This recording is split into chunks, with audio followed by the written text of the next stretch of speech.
Welcome to Socializing Security, where every week we have a discussion about security, compliance, and beyond. Our goal is to learn and grow by socializing each week's topic with each other, our guests, and with you. A quick compliance note, this podcast is meant for informational purposes only and should not be considered legal or regulatory advice. We're glad you've joined us, and we hope you'll learn along with us.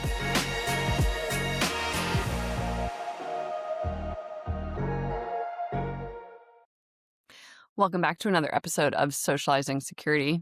This is an episode of a solo show. Milou speaks the truth, if you want to call it that. We've had a couple of individual episodes, both of us. Brian Knutson, my co-host, as well as myself, Milou Lammers, and we are out of the new HQ. So I believe the episode introducing that will have gone live before this one does. So if you haven't and you want to see what we've been working on, Socializing Security now officially has a headquarter location in one of my latest ventures. So I'm actually sitting in what I've been calling the podcast chairs. The goal is eventually we'll have artwork behind me, as well as we'll have, the actual logo, the Socializing Security logo, and maybe even a recording sign that's live. I really love the LED neon, so I think we'll get some stuff. So if you have any suggestions of how I can fill this blank space, we're going to be working with some artists, so we will be making sure that they are represented on this wall back here, that we want to just showcase talent around the world. So also if you happen to be interested in technology and you happen to be an artist, please reach out to me at milou@socializingsecurity.com, or you can find me on LinkedIn as well, Milou Lammers, and you can find me there.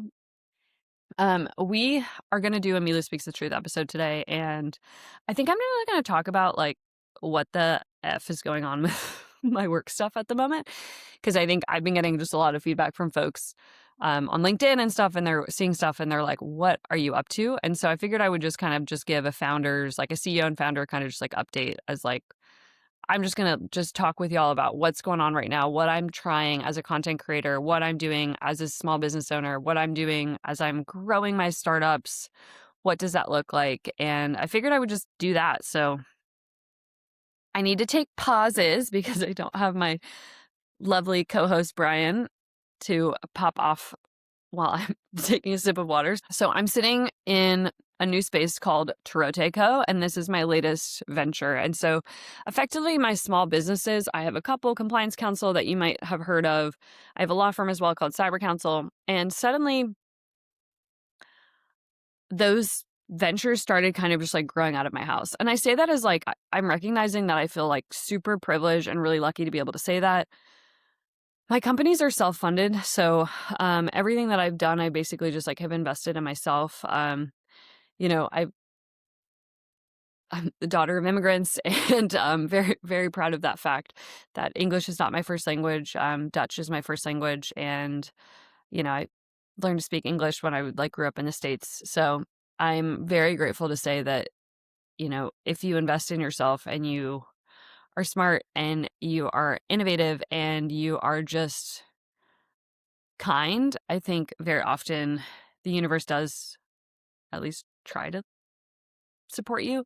I say this as somebody, I've been very open about this on this podcast. My husband and I experienced job loss 4 times between the two of us between 2022 and 2024. So I absolutely understand what it's like. I work in tech. I work for startups. I've worked for failed startups. I've worked through startups that have gone through fire sales and M&A transactions and things that, as somebody who represents compliance and legal and security, a lot of the back end office operations, some of the stuff that I've seen is just really, really hard.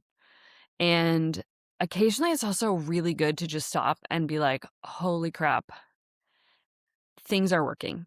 And things are good, and that's exciting, and it's terrifying. And I will be the first person to let you all know I'm a risky startup. So I'm starting to hire team members and contractors and trying to figure out what is it like to be an employer with full-time staff, and what would that look like to convert somebody from a contractor to employee. So I'm actively learning it as I go. I'm very fortunate. My parents are both very entrepreneurial by nature, and so I do have some amazing role models.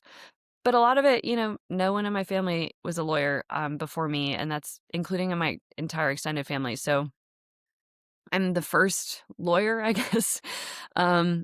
in multiple generations from what I'm aware of, and definitely the first one in the US. So the legal system is quite different in the EU and the US. And so, even how we train lawyers is very different. And actually, when I had originally told my parents that I was thinking about wanting to become a lawyer, they weren't sure they were excited about it because culturally it's just super different in Europe versus in the US of how, the US culture is significantly more litigious, and it needs to be because the common law system is very different than like the civil law system, and also just how individuals have to, procure their own insurance, and, that just is very different. And so I have had a tough road in terms of even like convincing my parents that I was like, I think this is the right fit. I'm very grateful. My moral compass has always been super strong. And so it's no surprise, probably to anybody that's known me since I was young, that I ended up going into ethics and compliance just because I was always somebody that just really wanted to try my best to do the right thing.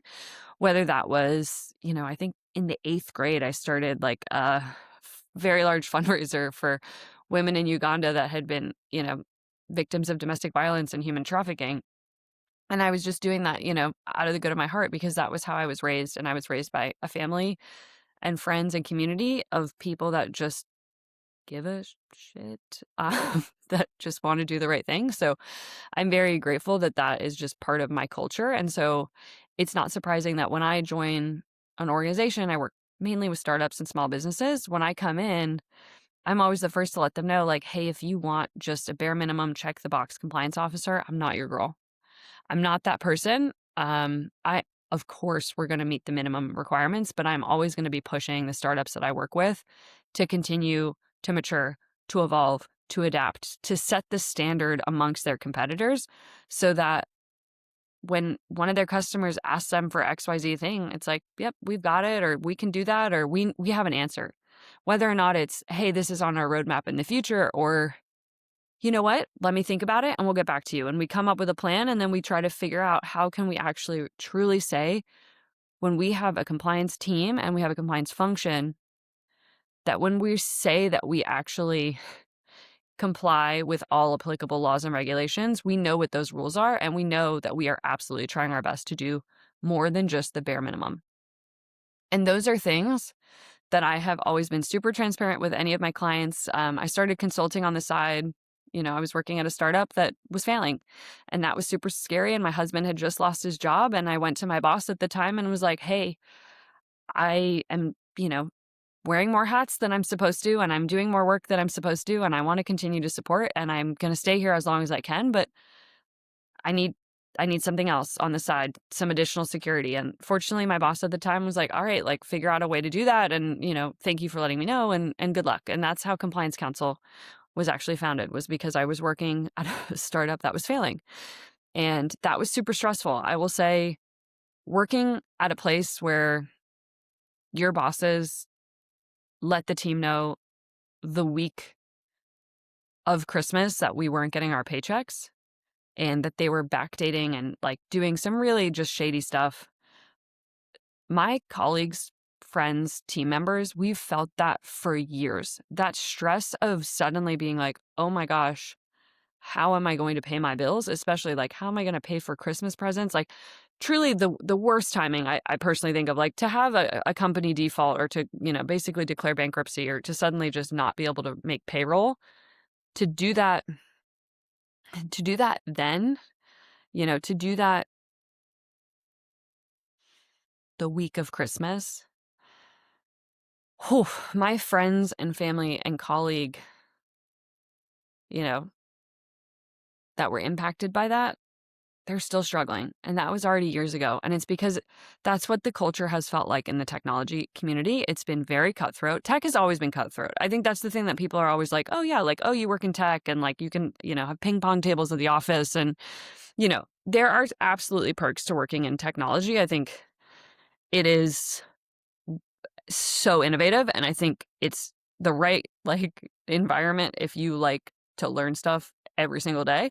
And I mean that truly not as just like, oh, just because I work in GRC. No, I think generally if you're working in IT, if you're in engineering, if you're in HR, like ideally in the industry that you are, I think you should always be trying your best to just learn more because I personally really believe knowledge is power. And we need to continue to make sure that everyone on our team, not just certain people. We're not just cherry picking the top leaders or a couple people we like. The goal is that everybody on the team is continuing to learn and thrive within their own individual discipline. We don't all have to train the same way. What works for HR doesn't work for compliance, might work for legal, definitely doesn't work for engineering, right? It's making sure that whatever your organization is doing from a change management standpoint, from a culture perspective, as well as from training, onboarding, all of that you're doing it as a team. And I think those are things that within the technology industry, we have lost. Just fundamentally, I think a lot of these tech companies, they've gotten so large, which is incredible. And we love to see that, right? Like tech is still an industry. And again, I'm just speaking on tech right now. There are other industries that are absolutely booming and always will, and, cycle whatever. I'm just focusing on tech. If we see that like miracle story or that like I'm making it thing, it seems to happen the most often in tech pretty quickly, right? So somebody has a great idea, suddenly investors are like lining up. They're basically gifting a human being like millions or hundreds of millions of dollars to go build their idea. That sounds incredible to most people in theory. The reality of it for me as a compliance officer and somebody who has considered taking on investment and has considered thinking about, hey, as a founder, I could grow a lot quicker if I had help, especially suddenly if I had more money. Yeah, of course. The thing is, though, I've seen it very often that sounds amazing, but suddenly the dollars in the bank, it distracts the leadership team from their vision. And it distracts them from actually thinking through what do they really want to solve for? Because suddenly they have millions of dollars and they're like, well, of course we should do a quarterly kickoff with our leadership team. And of course we should stay in a mansion, or we should stay in the nicest hotel possible. Or of course we should go out to dinner and just charge it. I hear that. And I think there's a time and a place for executive teams and leaders to give back to their team members. I think that is hugely valuable, and I think it's very important as an executive, as a leader, director, manager, whatever, within your organization to show you value your team members in whatever way that makes sense for them. I would say personally, as somebody who's worked in-house for a very long time, I'm not impressed by the most expensive mansion or when we're spending money on really expensive trips to like an island for a couple salespeople that did really well. I think it's outdated, and I don't think it's just not aging well. I think unfortunately, some of the HR and employment matters that I've been involved in as the investigator or as the compliance attorney or like helping like manage outside counsel has been at those types of events. I think that's really risky for companies these days, unfortunately.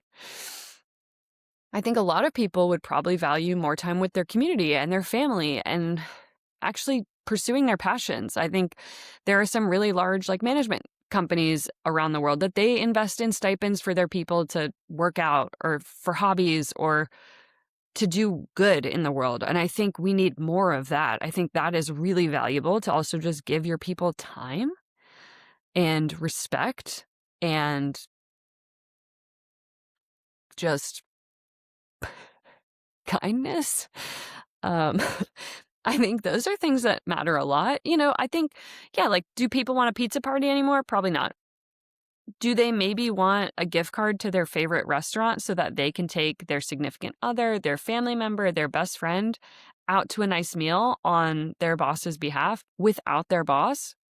Probably. I think those are things that we need to think about from an incentives perspective that make a lot of sense. I think those are things that your team members will value. And I also am just like, as a leader, as a manager, as a colleague, can we just ask our people what they would want?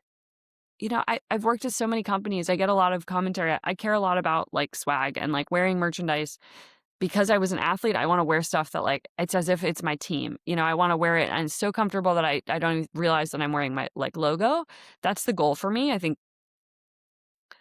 of course, I want to gift that to people. I want them to also want those things. And I want to be thoughtful about like being inclusive and making sure that things that fit on women might not fit well on men and vice versa. And so being mindful too of like what my team members would feel comfortable in and giving them choice and options.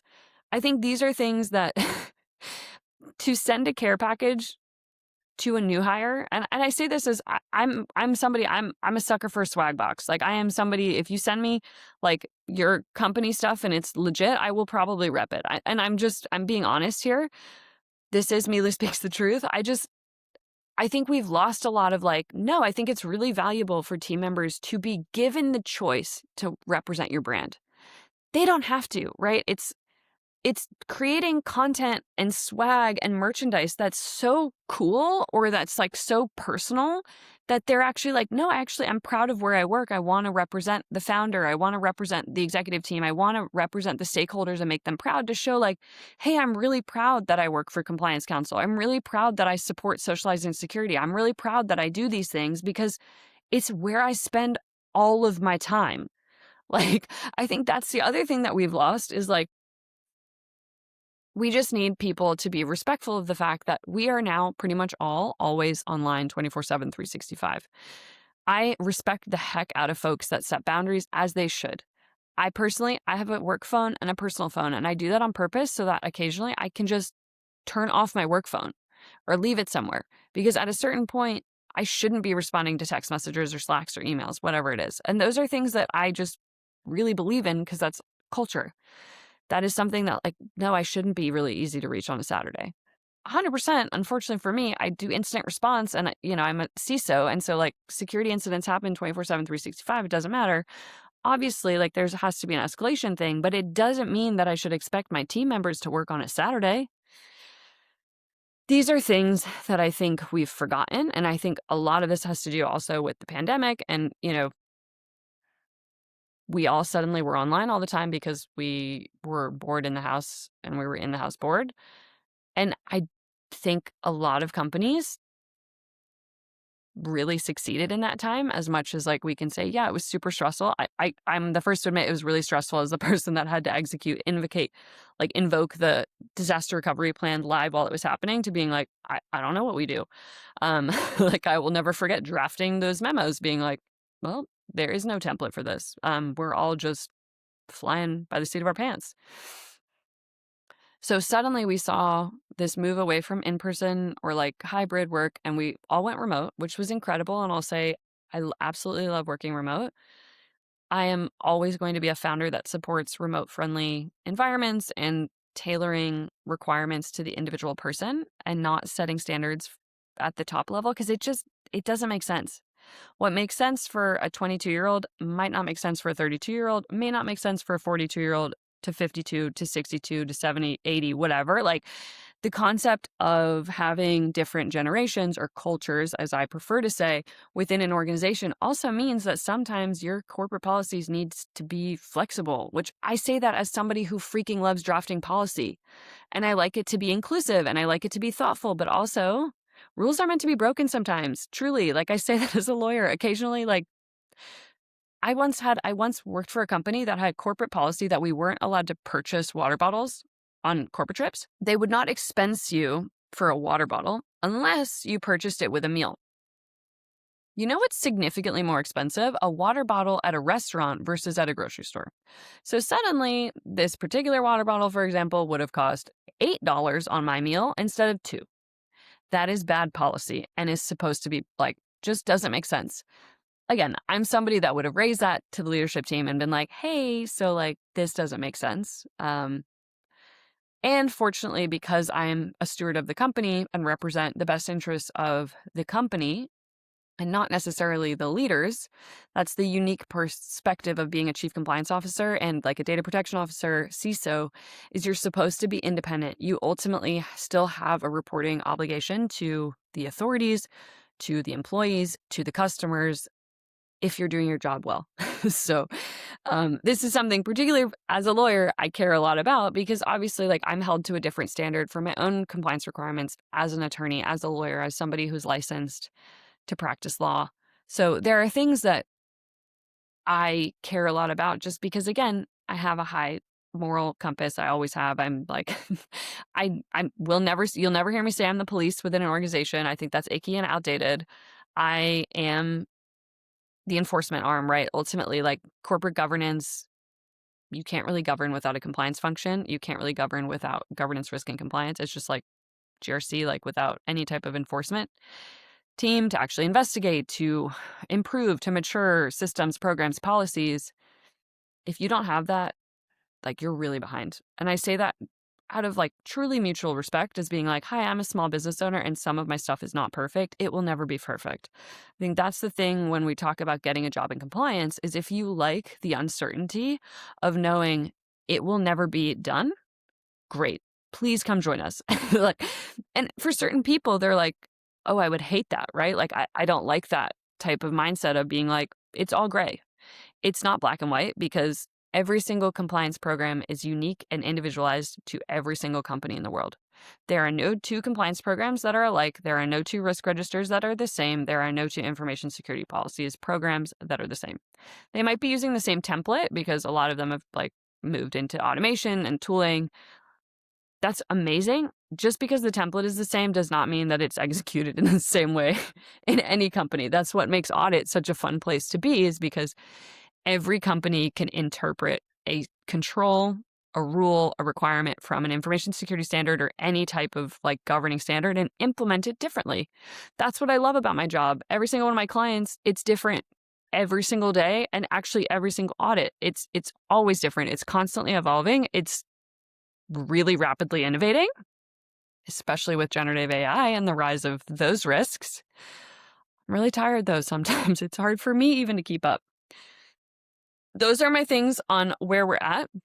Let me give you the rundown of in the last couple minutes of where my small businesses are. So I do have a consulting firm. It's called Compliance Counsel. It is the side hustle that I started back in about 2022 when I was working at a startup that wasn't succeeding. I started consulting on the side and occasionally would take on contracts, and sometimes I just wouldn't have a contract, and that was okay. I've worked with some really major large companies. I've worked with really small companies. I've done work pro bono. I've done work for friends. You know, I've just would take on work to just being like, hey, I'm just building a portfolio right now. I was still working full time. That was really draining. In March of 2025, this past year, I decided to send it and go all in on myself and say, you know what? I think I'm going to try to make this my full-time job, and I'm going to see if I can do that. Terrifying, absolutely terrifying. It was the right choice. So I was very fortunate because I built a community, even with people on Socializing Security, even, you know, suddenly some of the guests that we've socialized with over the past 2 years heard that I was like going in on myself. And they were like, how can we support you? How can we help? What can we do? And I would say that's what's so valuable about the community we built at Socializing Security. It's a bunch of friends. Some peeps are folks that Brian and I have known for years because we all used to work together, or it's folks that truly we're getting introduced. We've never hurt for recommendations for friends to come socialize with us. I'm so grateful. So one of my ventures is Socializing Security. It has, over 2025, it took me around the world. I was invited as a delegate to work with Tech Field Day. I was brought, I was given passes to events at HIMSS and to RSA, and I was able to like suddenly show up in security conferences and places, acknowledging, being like, hi, I am a broke small business owner.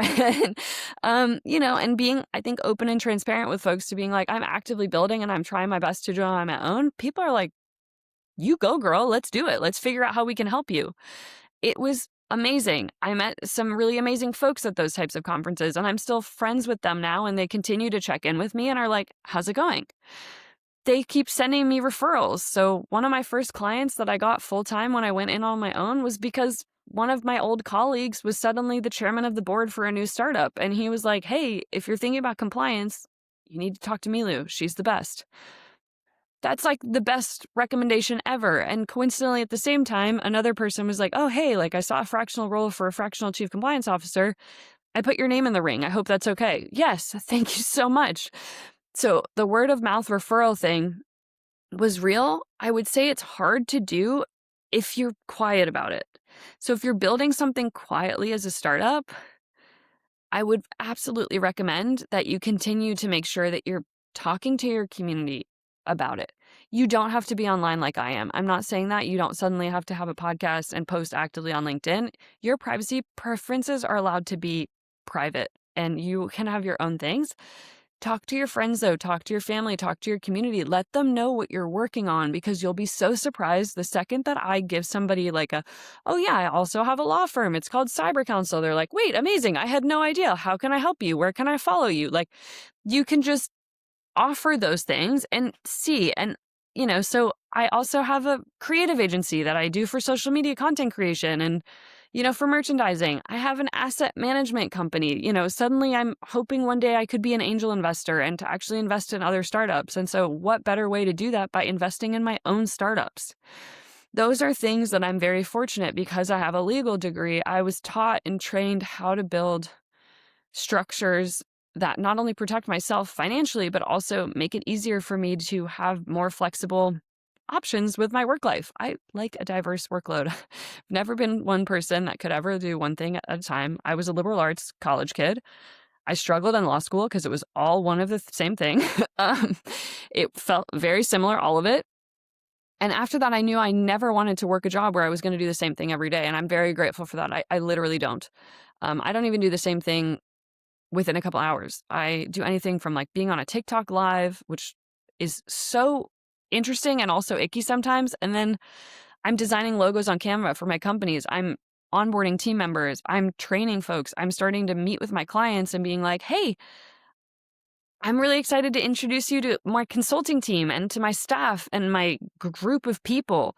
That is like such a privilege. And I just want to again, take a moment. Thank you all so much, because it's this platform like this one at Socializing Security. I could have never imagined that I would be here sitting in my future podcast chairs of like building out an headquarters for us to actually be able to socialize with team members in person without actually this platform. And I don't care if we have few follows or listen. It doesn't matter to me. It is amazing to anyone who actually sits and listens to us, the people that are actually like downloading these things and are trying to learn. That's the best conversations I'm having these days on the internet, whether that's on LinkedIn or TikTok or Instagram, Riverside, whatever. It's individuals that are trying to make themselves better because they want to learn about things that they might not have had any exposure to before. I have individuals asking me on TikTok Lives, how do I get a job in governance, risk, and compliance? What type of education background do I need? I'm interviewing law students at my law school and my alma maters to being like, hey, let me be your mentor and let's like coach and train you. Like, how can you get a job in different spaces that are less traditional? Especially if you're like, ugh, the idea of working at a stuffy law firm sounds awful. I'm the first to admit that. I used to work at a stuffy law firm. It was not the right fit for me. I now have my own law firm. It looks like a flower shop, and that's the exact right fit for me. So your career is constantly changing. And occasionally I'm like, stop and smell the roses, Milou. Like literally, like these are orchids, but y'all understand the concept if you're watching the video on YouTube. Like, just like stop for a second and be like, oh my gosh, like what in the heck is happening? I'm so happy. And it's because I've been working at this for a very long time, but it's also because I have an incredible community of individuals all around the world that are like, you go girl, let's go do this. Let's figure out how we can get you introduced to the right people. Like, and that's because I've tried my best. I really have, to be kind, to be gracious, to be open-minded and transparent. And those are my recommendations for any of you that have an idea that you're thinking on. If you're starting something, if you're like, just think about it and just go do it. Like, do not get held. I'm like one of the biggest perfectionists you'll ever meet. And we have a great episode actually called Two Perfectionists Walk Into a Podcast on our channel that I highly recommend you listen to. Brian and I are both people that would say we're perfectionists, and sometimes it gets on our way. I am trying my best to just be like, I'm going to send it and just see how it goes. I'm going to just try my best and show up with positivity and kindness and intelligence. I'm going to know my stuff, but also I'm going to be the first to admit if I made a mistake, and I'm going to be the first to being like, maybe that wasn't perfect, or, I think those are things that, especially for lawyers, like they don't like to admit that they're wrong often. And obviously sometimes that truly is like life or death in certain cases. I don't do that kind of work. I work in corporate, I work in technology. The stuff for me that's life and death is really like we're talking about the life and death of a company when it comes to a security incident or a breach. So those are my things. And generally, if those are handled with honesty, respect, transparency, every single company will succeed in that, because it's the ones that like to hide things or do not want to come to the table or want to like sweep things under the rug. They're usually the ones that get in trouble. So I think it's finding also the right fit, also finding the right team, finding the right culture, and also just believing in yourself truly. Like I'm one of those people. I was raised by parents that were really great at lifting our family up. And I'll share it here. This is my best mantra, and I share it to my friends and to my family and whatever. You can do it. You can do it. You can do it. Any swim meet, any test, anything that was super hard, my parents, especially my dad, would look at me and be like, Milou, you can do it. You can do it. And you can do it. And so together, we can do it. We can do it. And we can do it. And I will be the first to admit we can do hard things. Sometimes they're not fun. And again, occasionally, like, you need to go talk to people about those things. But we can socialize about these things together. And Brian and I try our best to just use this as a platform for good. We want to just like help people, help communities, help partners, help friends, like connect with one another. That's been one of my favorite things about this podcast is we've just like made friends, and then we've also introduced our friends to other friends. And that's just become this like community of socializing security guests. Our social network is what we call it, of just like friends. And that's like the best gift ever. So I'm just here today saying I'm the founder of a new venture called Taroteco. We opened a headquarter location in Austin, Texas. It is home to my 7 homegrown startups that are basically all managed by me, myself, and I. Socializing Security is the exception to the rule. That is a dual party LLC that Brian and I have built together. Everything else has been me, myself, and I. And so I'm very grateful to be standing in front of y'all on the podcast here in 2026 being like, hey, it's not just me, myself, and I. All of a sudden, I have like team members, and I'm hiring, and I'm expanding, and I'm growing, and it's exciting, and it's so freaking terrifying. So if you guys have tips and advice, you know where to find me, Milou at socializingsecurity.com. My first name is Milou, Milou, and socializingsecurity.com. Please also reach out to me on LinkedIn. That's usually where you'll get the quickest reply from me. Otherwise, you can find me at compliancecouncil.com. And eventually, please follow Taroteco, Torote Co. on LinkedIn if you want to just honestly see the wild things that we're up to. We're going to be having a pretty big lunch party, and we'll be hosting a conference during South by Southwest in Austin, Texas, called the HERS Conference, the Humans and Equity, Risk, and Security. I will definitely introduce that here soon, but that'll be Friday, the 13th of March. So you'll hear it first. Thank you all so much for continuing to socialize with us. We're both so grateful. Brian, I miss you. This is a solo episode of Milou Speaks the Truth. I try my best to keep these interesting, and I hope I didn't speak too quickly, but y'all are the best. Until next time, stay social.